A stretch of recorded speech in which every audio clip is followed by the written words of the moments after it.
이곳에 임재하여 주시고 한 사람 한 사람 만나 주시고 새롭게 하여 주옵소서. 예수님의 이름으로 기도드립니다. 네. 우리 하나님의 말씀 골로새서 3장 16절부터 25절까지 말씀을 같이 읽도록 하겠습니다. 골로새서 3장 16절부터 25절까지 저와 여러분이 한 절씩 교독하도록 하겠습니다. 그리스도의 말씀이 너희 속에 풍성히 거하여 모든 지혜로 피차 가르치며 권면하고 시와 찬송과 신령한 노래를 부르며 감사하는 마음으로 하나님을 찬양하고 또 무엇을 사람들이 말이나 일이나 다 주 예수의 이름으로 하고 그를 기뻐 하나님 아버지께 감사하라. 아내들아 남편에게 복종하라. 이는 주 안에서 마땅하니라. 남편들아 아내를 사랑하며 괴롭게 하지 말라. 자녀들아 모든 일에 부모에게 순종하라. 이는 주 안에서 기쁘게 하는 것이니라. 아비들아 너희 자녀를 노엽게 하지 말지니 낙심할까 함이라. 종들아 모든 일에 육신의 상전들에게 순종하되 사람을 기쁘게 하는 자와 같이 눈가림만 하지 말고 오직 주를 두려워하여 성실한 마음으로 하라. 무슨 일을 하든지 마음을 다하여 주께 하듯 하고 사람에게 하듯 하지 말라. 이런 기업의 상을 주께 받을 줄 아나니 너희는 주 그리스도를 섬기느니라. 불의를 행하는 자는 불의의 보응을 받으니 주는 사람을 외모로 취하심이 없느니라. 아멘.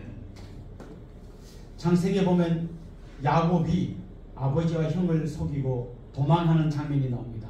도망하다가 베델이라는 곳에 도착해서 지쳐서 길바닥에 쓰러져서 잠을 자게 되죠. 그런데 그 지쳐있는 그리고 길바닥에 쓰러져 있는 이 야곱을 하나님이 찾아와 주시고 만나 주십니다. 그의 꿈속에 나타나셔서 내가 어디로 가든지 너와 함께 하겠다 약속을 주시고 그를 격려해 주십니다. 그때 그가 이제 잠이 깨어서 일어난 다음에 놀라운 신앙 고백을 합니다. 하나님이 여기도 계셨건을 내가 알지 못하였도다 라는 고백입니다. 마치 그 아르키메데스가 목욕하다가 뭔가를 깨닫고 유레카를 외치고 뭐 뛰어갔다는 것처럼 야곱의 인생에 유레카가 일어난 거죠. 하나님이 여기도 계시는구나. 그전까지 그가 생각했던 하나님은 자기 아버지와 함께 살던 그 동네만 계신 줄 알았는데 여기도 계시는구나. 여기만 계시는 게 아니라 앞으로 내가 갈 어디든지 하나님이 나와 함께 계시겠구나라고 하는 그의 인생에 굉장히 중요한 어떤 신앙의 변화가 일어났습니다. 하나님은 어디든지 계십니다. 이걸 우리가 흔히 좀 줄여서 무소부재, 계시지 아니한 곳이 없다 이렇게 한자어로 표현합니다. 아마 교회를 좀 오래 다니신 분들은 이 정도 개념을 다 알고 계실 겁니다. 저는 중요한 것은 이걸 우리가 머리로 아는 것뿐만 아니라 진짜 우리 삶에서 어디나 계신 하나님, 하나님이 과연 여기도 계십니다라고 하는 이 고백이 우리의 고백이 되어야 할 줄 압니다. 보통 우리가 주일날 예배드리고 할 때는 당연히 그곳에 하나님 계시다고 생각하지만 월요일날 출근할 때 정말 여기도 이 현대자동차 연구소 안에도 하나님이 계시다는 생각으로 우리가 일하기는 쉽지 않습니다. 그런데 누구에게 여기 하나님 계신 걸 믿습니까? 믿죠. 이렇게 대답은 할 거예요. 그런데 사실은 실제로 우리가 머리로만 알지 그런 생각을 하고 일하기는 쉽지 않을 것입니다. 일 혹은 노동이라고 하는 것은 우리를 굉장히 피곤하게 만듭니다. 아마 오늘 여러분이 약간 평소보다 얼굴이 밝아 보이는 것은 내일 아마 일이 없기 때문에 그렇지 않을까 생각이 듭니다. 사실 이 일이나 노동은 굉장히 아름다운 것이었습니다. 원래 하나님께서 창세기에 보면 천지를 창조하신 다음에 하나님이 보시기에 좋은 세상, 아무리 아름다운 세상을 만드시고 아담 보고 너는 여기서 아무것도 하지 말고 놀아라 한 게 아니고 그에게 일을 주셨어요. 이것을 관리하고 또 이것을 다스리라고 하나님을 대신해서 이 하나님의 그 창조 세계를 돌보라는 사명을 주셨고 그건 그에게 큰 기쁨이었어요. 노동이 일이 곧 그 기쁨이었습니다. 그런데 범죄한 이후에 어떻게 바뀝니까? 그들이 하나님의 형벌을 받지 않습니까? 이제 너는 땀을 흘려야만 먹을 수 있을 거고 땅은 가만히 있는 게 아니라 가시와 엉겅퀴를 낼 거다. 옛날에는 이 기쁨이었던 노동이 이제는 고통으로 다가옵니다. 땅을 팔면 계속해서 가시와 엉겅퀴가 막 나오기 때문에 이걸 파내야만 그렇게 힘들게 노동을 해야만 먹고 살 수 있습니다. 그러다 보니까 노동이 기쁨이 아니라 고통으로 바뀌게 된 거죠. 자, 근데 예수님이 오셔서 어떤 일이 일어났습니까? 우리의 인생이 완전히 바뀌었습니다.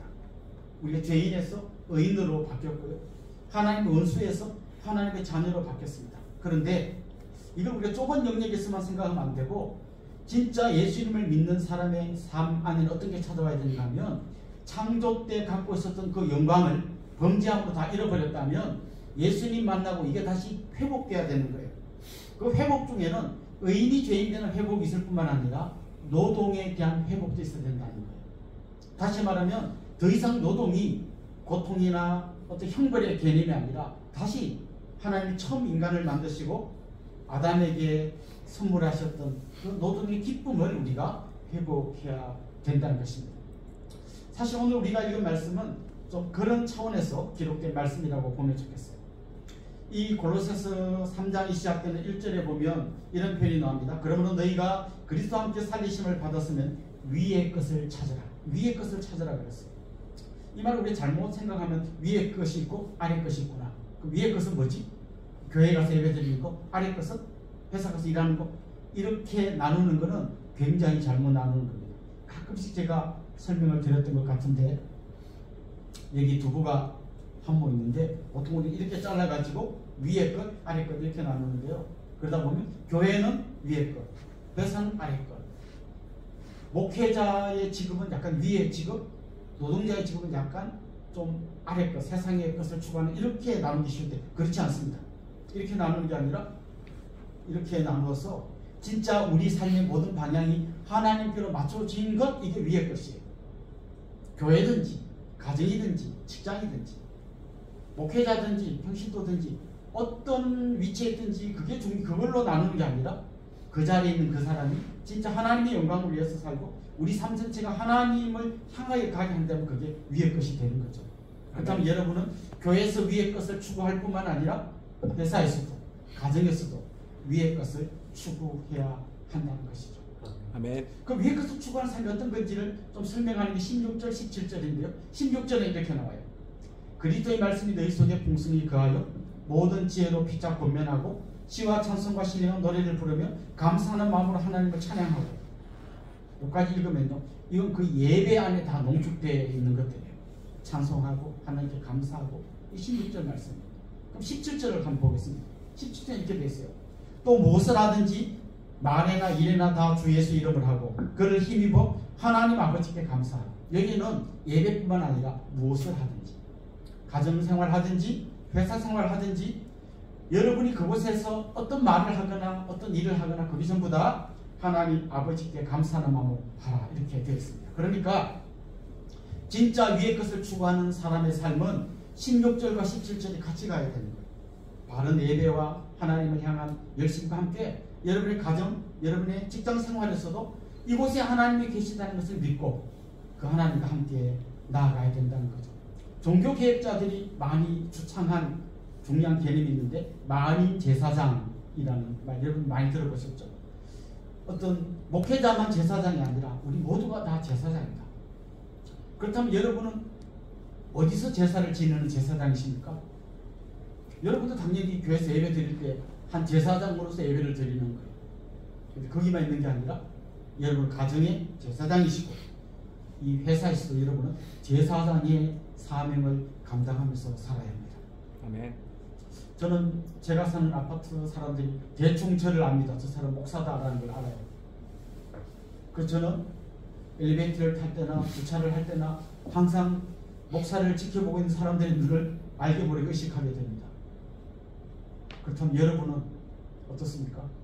여러분도 저와 같은 제사장이십니다. 저는 여러분의 삶이 정말 하나님 앞에서 또 여러분을 지켜보는 수많은 사람들 앞에서 같이 거룩한 제사장의 삶을 살아가야 한다고 믿습니다. 아멘. 특별히 우리가 예배를 이야기할 때요, 예배를 영어로 뭐 월십이라고 합니다만은 더 많이 쓰이는 단어는 서비스입니다. 서비스. 그냥 우리가 아는 이 식당 서비스 좋네 하는 그 서비스하고 똑같은 단어가 예배라는 단어로 쓰입니다. 그러니까 우리의 진정한 예배는 하나님께 드리실 때도 이 서비스를 하나님께 올려드릴 뿐만 아니라 내가 만난 모든 사람들 가운데 내가 서비스를 하는 게 이게 우리 삶의 예배가 되는 것이죠. 그렇다면 여러분의 예배는 어떤 것일 것 같습니까? 식당에서 조리하는 분은 이 밥을 만드는 것이 그의 예배입니다.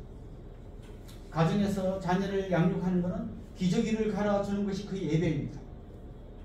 현대자동차에서 차를 만드시는 분은 여러분이 만드는 그 차를 만드는 행위, 그게 예배여야 합니다. 그게 오늘 본문이 이야기하는 것이죠.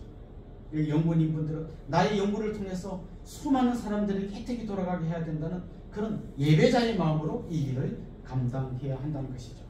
그래서 오늘 이곳에 계신 분들은 16절과 17절의 균형, 성직자와 평신도의 균형, 주일과 평일의 균형, 이 모든 균형을 같이 잡으면서 살아가야 한다는 것입니다.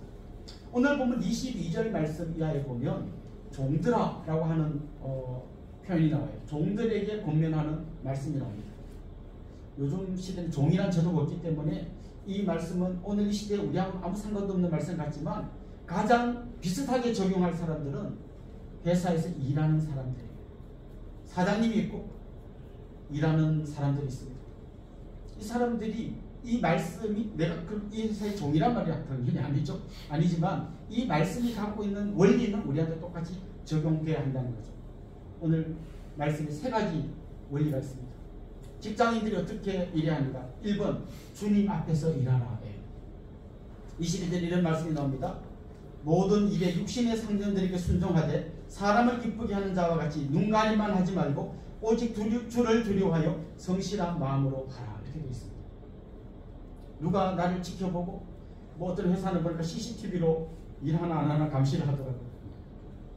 근데 제가 어떤 회사에 가서 한번 얘기를 들었는데 CCTV 사각지대를 직원들이 다 파악해가지고 어느 날 사장님이 이렇게 자라나 와봤더니 그 사각지대에 다 들어넣어서 놀고 있더라고요.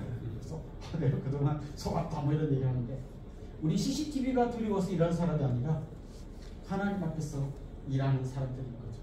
눈가림, 뭐 여러 눈가림의 노하우들이 있더라고요. 이렇게 내가 게임을 하고 있다가 누가 딱 들으면 버튼 하나만 누르면 화면이 갑자기 이런 화면으로 딱 바뀌게 해주는 그런 뭐 장치들을 많은 사람들이 알고 있더라고요.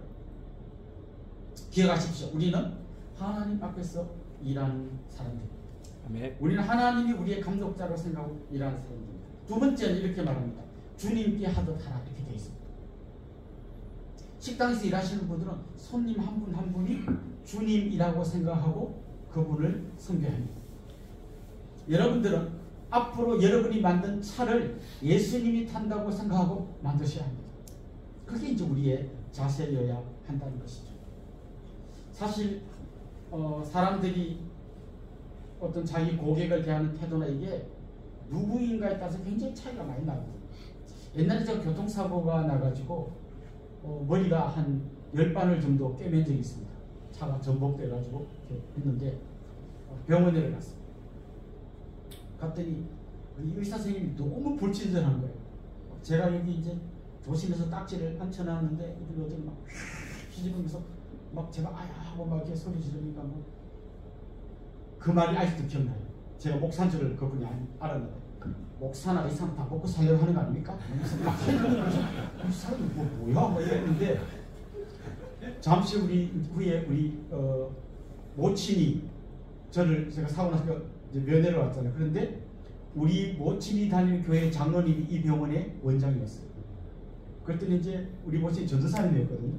전도사님이 왔다니까 이제 장로님이 와가지고 아들이 입원했었다고 딱 오니까 저를 헤집었던 그 의사가 와서 막 안절부절 못하는 거예요. 이분이. 그래서 이분은 참 나쁜 분이시다.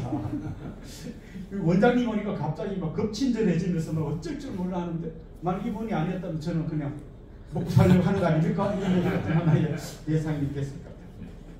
그래서 우리는 내가 만나는 모든 사람들을 주님이라고 생각하고 일하는 사람들. 오늘 이제 중간에 보면 가정 이야기가 나오지 않습니까? 이제 오늘 여러분이 가정으로 돌아가셔서 제가 얼굴이 해피해 보인다 했는데 아마 얼굴이 어두운 분도 좀 있는 것 같아요. 차라리 회사 나오는 게 낫다. 종일 애들하고 시달리고 막 실험해주고 막 기저귀 갈고 그렇게 생각하니까 깜깜하다. 기억하십시오. 주님께 하듯 하십시오. 아멘. 여러분의 아내를 대할 때 주님께 하듯 하십시오. 남편에게 주님께 가득하십시오. 이게 사실은 진짜 위의 것을 추구하는 사람들의 삶인 거예요. 저분은 교회에서는 너무 경건한 성도인데 집에서나 회사에서는 교회에서 깜짝 놀라고 저분이 교회 다니는 줄 몰랐다. 딴 교회 가야 될지 모르겠다. 이렇게 이야기하는 이야기 가끔 있죠. 마지막으로 일하시는 분들의 권면하는 세 번째 마지막 권면은 주님 주실 상을 바라보고 일하라는 거예요. 사람들이 나를 알아주고 거기에 대한 정당한 평가를 해주는 거 당연한 거고 거기에 앉아서 우리 굉장히 불공정하다고 많이 느낄 거예요. 그러나 진짜 우리가 바라봐야 할 것은 주님께서 주실 상이에요. 목회자가 열심히 목회를 한 그 때문에 주님께서 상을 주시는 것처럼 저는 여러분 회사에서 가정에서 정말 신실하게 일한 것 때문에 주님께서 상을 주실 거라고 생각합니다. 24절 이렇게 되어 있습니다. 이는 기업의 상을 주께 받을 줄 아나니 너희는 주 그리스도를 섬기느니라. 그렇습니다. 야곱이 정말 그 아무도 없는 들판에 혼자 널브러져서 돌멩이 하나 베고 자다가 여기도 하나님이 계시는구나 라고 유레카를 외친 것처럼 저는 여러분의 월요일이 또 여러분의 토요일이 역시 주님이 함께 계시는 그곳에서 주님과 함께 일하는 그런 분들이 될 수 있기를 주님의 이름으로 축원합니다. 아멘. 기도드리겠습니다. 하나님 아버지, 하나님은 교회에만 계시는 분이 아니라 우리가 살고 있는 우리 삶의 모든 현장에 함께 하시는 분인 줄로 믿습니다. 네. 하나님, 우리가 가정에 갔을 때 그곳에서 거룩한 제사장으로 살게 하여 주시고 우리 가족들 한 명 한 명을 대할 때 주님을 대하듯이 대하게 하여 주옵소서. 우리가 회사에 왔을 때 같이 일하는 동료들 또 앞으로 내가 만든 자동차를 탈 사람 전부 다 주님이 타실 차요 또 동료들이 다 주님이 내 곁에서 일하시는 분이라는 마음으로 일할 수 있도록 도와주십시오. 그래서 우리가 주일과 평일이 너무 다른 이중적인 삶이 아니라 내 삶의 모든 현장이 주님과 함께하는 현장이 되는 그런 복된 삶 살게 하여 주옵소서. 감사하고 예수님의 이름으로 기도드리옵나이다. 아멘. 먼저 오늘 주신 말씀을 기억하며 오늘 하나님께서 나에게 주신 말씀을 생각하며 기도하겠습니다. 그리고 또한 나라와 민족을 위해 기도하겠습니다. 우리나라에 세워진 믿음의 지도자들이 하나님이 보시기에 기뻐하는 나라를 만들어갈 수 있도록 또 우리가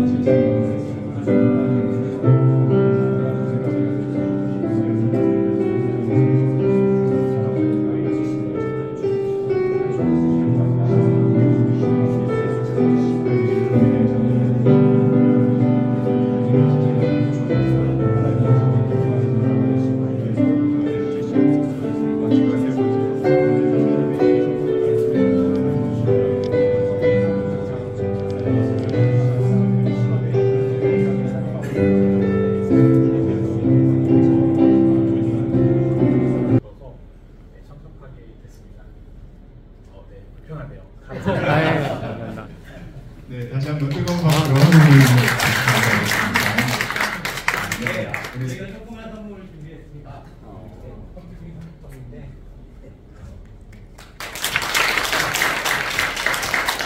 해주신다고 하셨는데 혹시 가입 안 되신 분들 가입해 주시면 감사하겠습니다. 특별히 5월 달에는 우리가 소그룹 모임, 기도 모임을 좀 지원하는 행사를 하려고 합니다. 그래서 혹시 소그룹 모임 하는 중에 우리 주 예수 그리스도의 은혜와 하나님 우리 아버지의 극진하신 사랑과 성령님의 감화, 감동, 위로, 교통 충만하시니 우리 현대자동차 신뢰의 모든 믿음의 형제자매들과 그 가정 위에 섬기시는 교회 위에 또 현대자동차 위에 이제로부터 영원토록 함께 있을지어다. 아멘.